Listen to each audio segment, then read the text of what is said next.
Welcome to Lifestyle Solopreneur, the community for entrepreneurs who put lifestyle first. Join your host, Flavia Barris, as she interviews successful lifestyle solopreneurs and shares ideas to help you find the perfect balance between lifestyle, business, and self. Flavia is an attorney, marketing expert, and founder of several online academies. She's been featured in major media, including BBC World News, The Wall Street Journal, The New York Post, ESPN Television, and more. Join us for this episode of Lifestyle Solopreneur. Hey, Lifestyle Solopreneurs. Today we get to speak with David J. Greer. He's an entrepreneurial coach, author, and facilitator. He is the catalyst who gets you to fully live your dreams now. Spend 1 hour reading his book called Wind in Your Sails, attend a 1 hour talk with him, or get an hour of one-to-one coaching, and you will have 3 concrete action items that will shift and accelerate your business within 90 days. He specializes in working with entrepreneurs challenged with alcoholism or addiction. He and his wife, Karalee, are committed to each other and their 3 children, spending time supporting them in the many and varied activities they are all involved with. They live in Vancouver, Canada. Welcome to the show, David. Thanks, Flavia. I'm really thrilled to be here today. Well, I love you've had this career with so much in it. I mean, you've been at this for like over 40 years. So tell us a little bit about that journey, because it's fascinating. Sure. So I'll start at the beginning. I grew up in Edmonton, Canada. My father was an entrepreneur, took over the family business from my grandfather. And when I was in grade 9, a couple events happened that I knew that what I wanted to do was to combine business and computers. And I had this very early vision. I didn't know the shape and what it looked like, but I knew that's what I wanted to work on. And then in high school, I was in Edmonton. This is in the 70s. So got to cast back, PCs hadn't been invented yet. And my high school had a data processing department and a data processing teacher. And, I'm writing computer programs in grade 11 at a time when almost no young people ever had that opportunity. So I got this exposure really early on.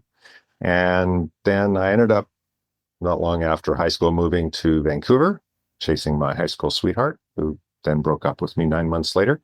But that's another story because we're focused on the business story. And I went to the University of British Columbia to get my computer science degree. Through some contacts, I ended up getting a part-time and summer job writing computer programs for the local cable company, which was one of the largest cable companies in North America at that time. And there was a consultant who was helping rewrite the application because it wasn't scaling, and I worked hand in hand with that consultant. And in 4th year, I joined his young software company as the first employee after the founders. And the company was, so the 2 founders were Robert and Annabelle, and the name of the company was Robel, which was a concatenation of their first names. And even today it Googles well because it's a made-up word. So as a condition of my employment, Bob insisted that I create an abstract for a paper to present at the 1980 International Hewlett-Packard User Group Convention, which is a convention for people that use this specialized computer from Hewlett-Packard. That abstract was accepted, so then I had to write the paper, and I had to take a week off of school in 4th year. I remember going to all my professors and letting them know, although they were excited for me, and going to San Jose and giving my first presentation. I can remember standing on the edge of the stage before I got introduced and how freaking nervous I was. But at that convention, I was standing on the San Jose convention floor telling a bunch of other computer geeks about this cool software and what it could do for them. And little did I know, years later, I learned that's the essence of marketing and sales, like showing people the pain that they're in and having a solution that will put them out of their pain. And we were really, really good at it. And I liked the place. I stayed 20 years, built it into a global powerhouse. 10 years in, I bought out Annabelle and became partners with Bob. And 10 years after that, Bob and I had a really major disagreement about the strategic direction of the company. We knew that the computing platform that HP made was coming towards the end of his life. We didn't know if that was 2 years or 5 years or 8 years. Turned out it was 1 year. And he wanted to milk the market till the last customer left and turn off the lights. And we'd built this incredible team of people who could do amazing things that most tech companies couldn't do. And I wanted to take some more money and risk and move it, a little bit of risk and a little bit of money, not a lot, and move it in a new direction. I still believe most strategies, both of those were viable. They were not complementary. And I like to tell people, Bob and I only had one serious disagreement in 20 years, but it ended in divorce. So I'm on the street. This is early 2000s, like 2001. I haven't noticed this thing called the dot-com meltdown because our local market was kind of insulated from that. Busy chasing deals, of which there aren't any because of the dot-com meltdown. And someone much smarter than me sat me down and took me out to lunch, and we talked, and I was sitting in her office, and she looked at me and said, David, your kids will never be 11, 9, and 5 again. And she said, do you need to work right away? And I'm like, no, I just got a pretty good check in my jeans. I don't need to work right away. And she said, well, when I had a career transition, kind of about the same age, similar age to what you are, I went to Australia and I bought a VW van and I toured around for a year. And if your listeners can imagine the most cartoonish, cheesy, like light bulb going off over my head, that would be me sitting in the chair in that moment. It was literally an aha moment. And I'd sailed since I was a little boy. We'd had sailboats on the West Coast here in BC since I was still in university, and had sailed up and down the coast. And so my wife and I hatched a plan where we commissioned a sailboat in the south of France. We took our 3 kids and homeschooled them for 2 years while sailing more than 5,000 miles in the Mediterranean, and had an amazing adventure that is still a legacy that our family draws from today, more than 20 years on from that. And I didn't realize how much that was a dream. I'd read so many books about cruising families and cruising offshore, and I didn't realize like how much of a dream it was really buried inside me until this opportunity showed itself. And I'm so thankful that I seized it and came back from that. And I did 3 years of angel investing, looking at like kind of 100 deals a year, investing in one, being a director on the board, doing work for options. And I didn't realize how completely unfulfilling that was until I went to an event, a guy by the name of Vern Harnish. His claim to fame is this thing called the one-page strategic plan, which many of my entrepreneurial friends swore by as part of their strategic planning and running their business. So I took one of the young CEOs I was invested in and on the board of to this event. It turns out I learned quite a bit that really changed my thinking about strategic planning. And at the back of the room were 2 coaches. I talked to both of them. One of them made me more uncomfortable than I had been in 4 or 5 years. I literally had tears in the corner of my eyes just from a few questions that he asked me, that was the start of this realization of how unfulfilled I was in my career. And Kevin gave me his card, and it sat next to me on my desk. And I probably thought once a week to call him. And every time I thought of picking up the phone, it weighed maybe 10,000 pounds.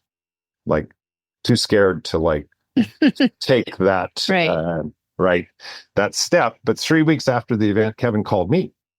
And he said, hey, this is Coach Kevin. And he said, I met you at the Vern Harnish event. Do you remember me? And I said, yeah, I remember you. I didn't say, probably haven't thought about much else for 3 weeks, but yeah, I remember you. And I hired him. And Kevin, I'm like an all in or all out kind of guy. That's just the way I play the game of life. I play to win as opposed to not to lose. So when I go for it, I go for it. And with Kevin, it's the same thing. So the first coaching session with Kevin was on my 50th birthday, August 9th, 2007. And the opening coaching was 2 8-hour days. So 16 hours of coaching. Anyways, we learned a lot about each other in that time. And I worked with Kevin for 9 years, but after 18 months of working together, we had cleared off all the clutter. We got reestablished in my career, and kind of the only thing left was the elephant in the room. And on January 27th, 2009, in my coaching call with Kevin, When he said, "What's the topic you want to dig into today?" I said, "It's my drinking." And I had been a daily drinker for over 20 years. And I finally had got sick and tired of being sick and tired. And my drinking was the elephant in the room. And Kevin, in his personal life, he had become friends with a few people in 12-step recovery, and he'd had many conversations with them. So he knew what to suggest, which was go to a 12-step meeting. And I committed, that was a Tuesday, was January 27th, 2009. And I committed to go to a meeting by that Friday. And I said, I'm all in or all out. So a little bit later that afternoon, I went online and I looked up 12-step meetings, and I was going to be at a networking event downtown until it ended about 8 o'clock. And I looked, and lo and behold, at 8:30 was going to be a meeting a half a block off the road I was going to be driving down to go home. Wow. Meant to be. Meant to be, totally meant to be. And I went to that meeting, and it probably took me half a dozen years before I really admitted to anyone just how scared I was at that meeting, including to myself. But I was literally facing the unknown. I could not imagine how I was going to cope in life without having alcohol. But a couple of young women came out, and like I was hiding out in the back, as one typically does when they go to their first meeting. And they were very, very welcoming. And I ended up sitting kind of in a middle row, but on the very edge, so I could escape if I needed to. And 3/4 of the way through the meeting, the chairman paused and said, "Is there anyone new to our program of recovery that would like to stand and introduce themselves?"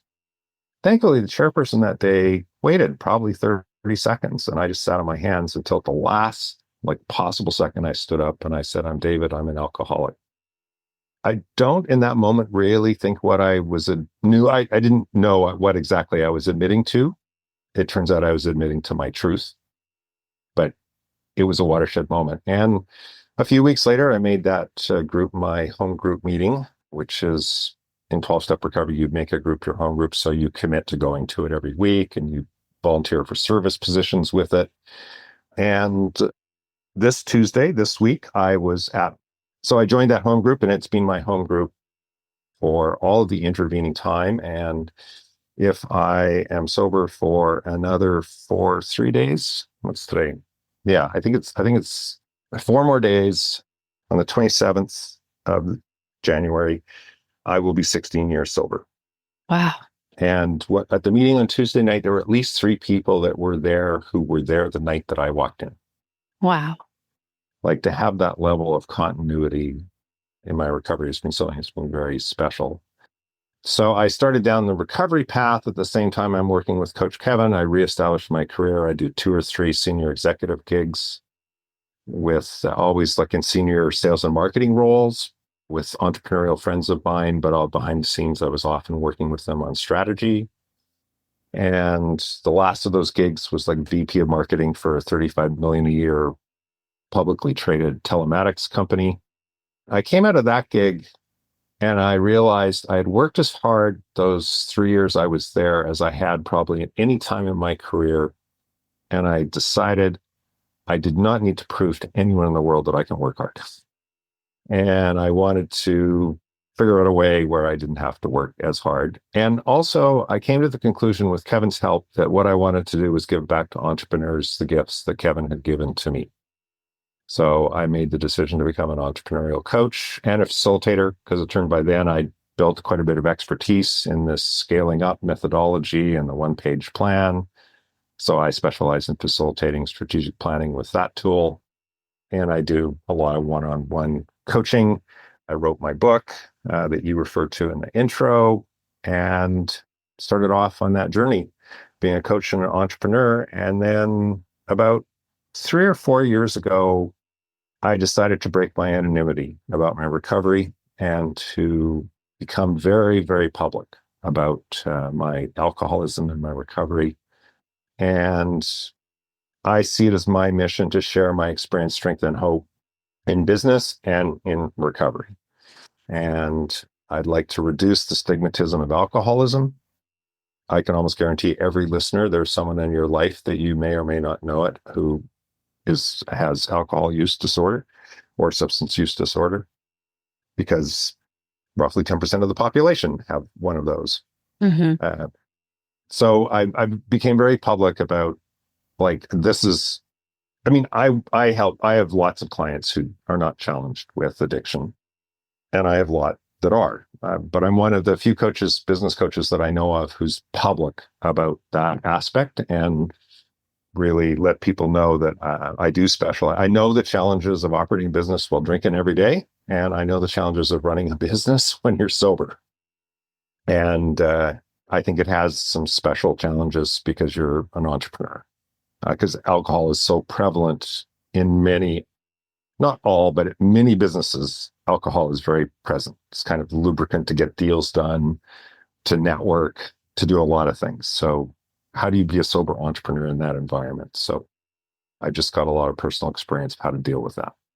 So there's kind of 45 years, give or take, in however long that took, but that's the arc.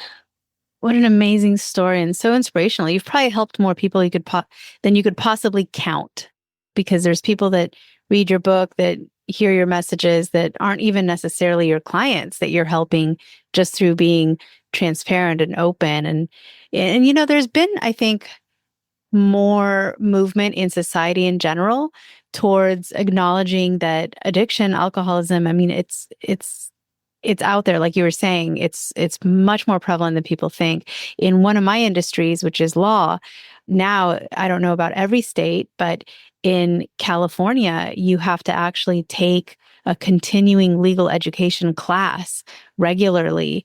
Every time you report your CLEs, your continuing ed for that period, you have to have taken at least 1 hour of education on addiction.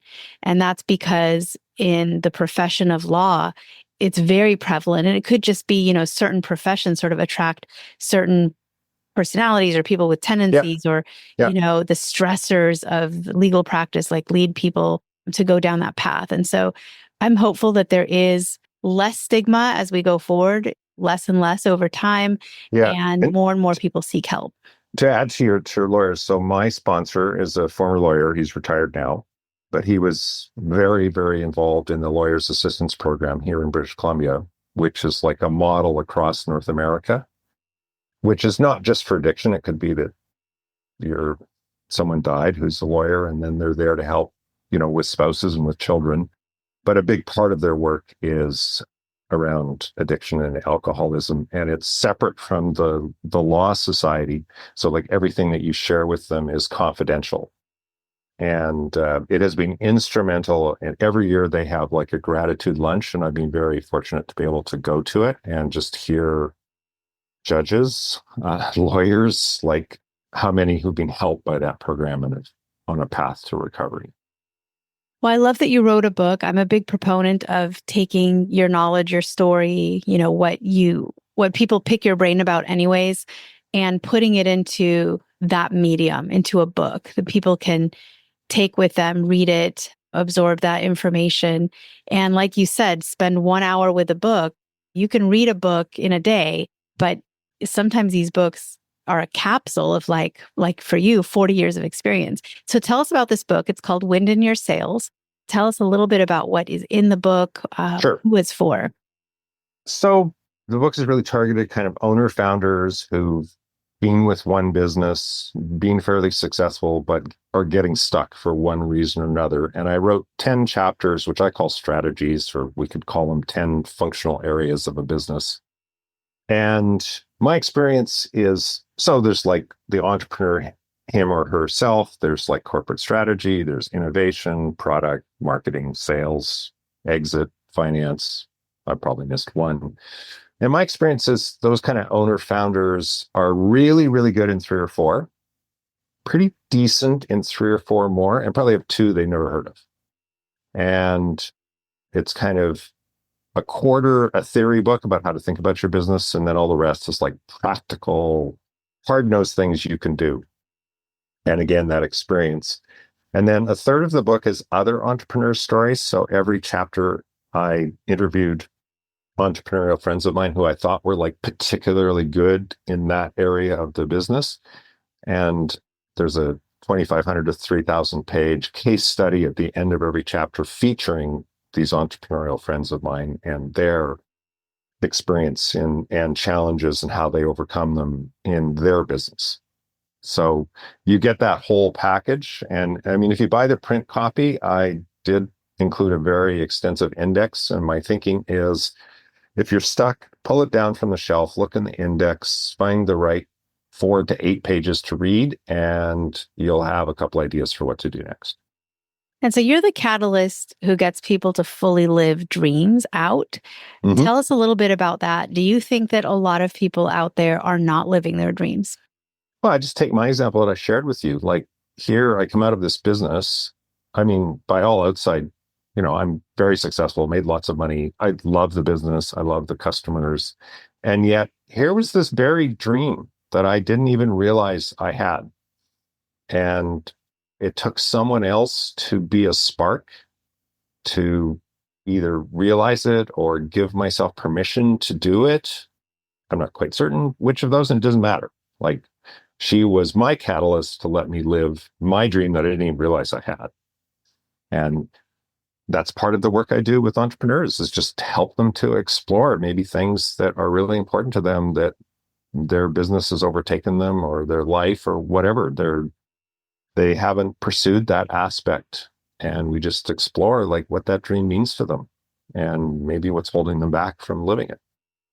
And so if someone's sitting out there thinking, am I the kind of client that David Greer coaches?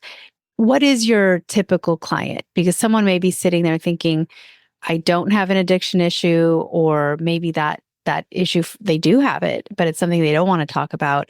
What industries and client types do you specialize in? Companies of a certain size or solopreneurs?